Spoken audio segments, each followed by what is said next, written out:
பேரில் வரி, வதி, மதி, விதி அப்படின்னு முடிகிற பெயர்கள். மகேஸ்வரி, அதுக்கப்புறம் கார்த்தீஸ்வரி, ராஜேஸ்வரி, அது மாதிரி சுமதி, பானுமதி, இந்த மாதிரியான பெயர்கள்.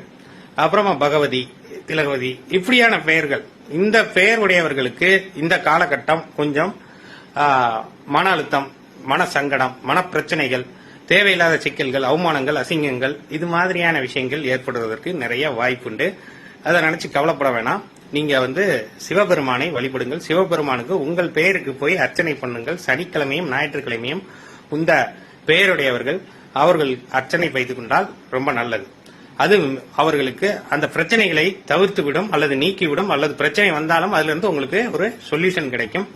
அதே மாதிரி கண்டிப்பாக அருகில் உள்ள கணபதியை போய் வழிபடுங்கள். உங்க பேருக்கு அர்ச்சனை பண்ணுங்க.